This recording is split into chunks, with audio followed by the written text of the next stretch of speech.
Sunday I slept really well. Monday did not. So we'll see. Last night wasn't too bad. When did you realize the severity of Corey's sprain? Shortly after the injury. I could just tell by his reaction that it was something pretty significant. Then he started to swell up pretty good within a matter of minutes. So, obviously his body's way of protecting itself. So he had quite a bit of swelling. They treated it several times. They had plenty of time on the flight to treat it. Put him in a boot for precautionary reasons. He says he's progressing better than he thought as of this morning. And I know it'll be some time before we get him back into live action. But he seems to be in good spirits and hopefully on the right track. When you say they treated it multiple times, that icing or? Yeah, I mean they've got all the bells and whistles, icing, electric stem, the circulation boots and pads they have. On a long flight like that, you really have to make sure to stay on top of it so you don't add to increased swelling. Who does this open the door for? Danny will be working his way back in, but it's minutes for Johnny, minutes for Will. Brad's going to play his normal minutes, but Corey at the 3-2, 2-3, however you want to look at it, we have bodies to fill that spot. Johnny, by the time the season starts, will Johnny be ready to play minutes in competitive games and close games out on the wing? It's tough for me to say right now. I hope so. I think just an opportunity for him to kind of step into a role.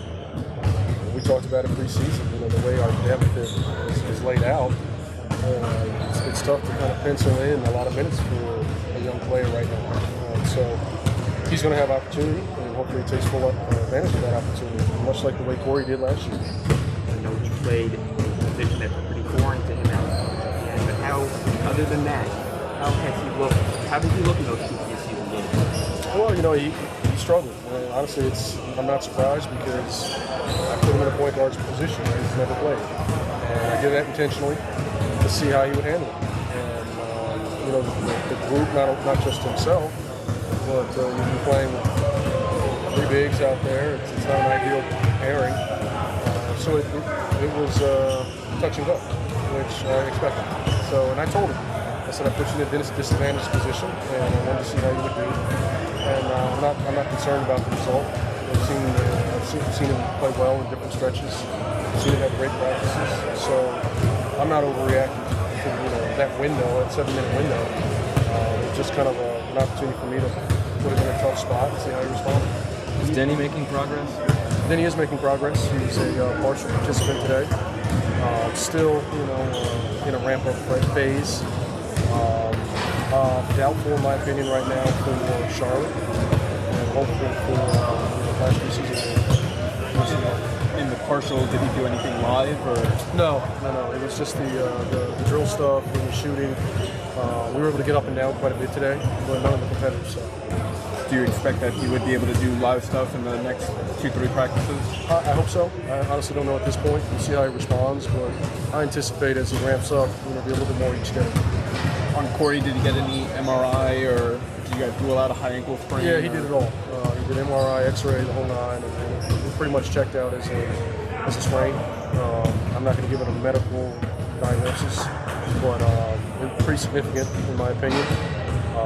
So I think it's just more get the swelling down and see how we can ramp him back up.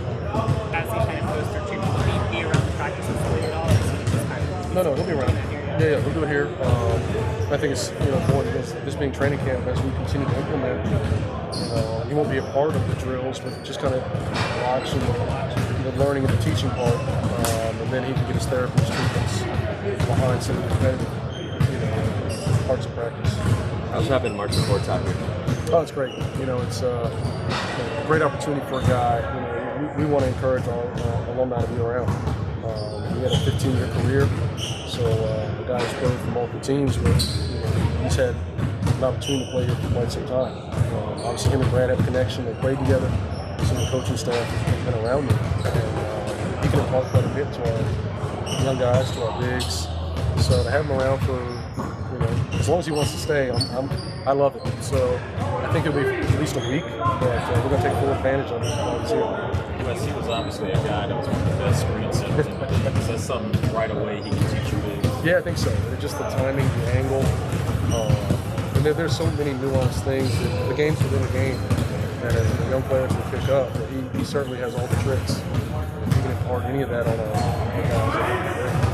We always hyper focus on how someone does an offense. Let's go on defense. How did Johnny look defensively?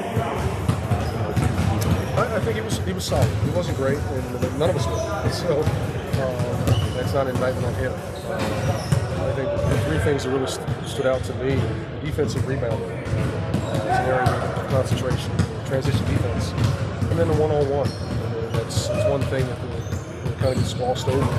We look at schematically what teams are doing, what are teams doing analytically. The game is played, when it cracks the scheme. Now what? You got to be able to sit down and guard your guy. Trust your help, not rely on it, and then go from there. But that's where the game is. That's where it boils down to. When you talk about defense, those three areas, team-wide or teamwork, yes. What's the concept of communication? We talked about that a lot last year. It's better. It's better. It's not perfect. Some of that is we've changed, some of our calls. So there's still that. But as far as our overall willingness to communicate, I think it's much better. Did you like that three? Yeah, it's just something that we talked about playing big. And I think both guys, whether they're 3-4, 4-3, Kuz has that versatility. At times it played out last season, but to see it, kind of in a starting role was a little different. So we're still, kind of looking through that. With no Denny, Chloe's down, so it still gives us an opportunity to play with some lineups. Games 3 and 4, we want to make sure we're getting at least our minute threshold up to where we need to be leading into October 18th. Do you feel a little bit more comfortable with that, with your guard personnel this year just being better than the rest of the year? To an extent, I think, it's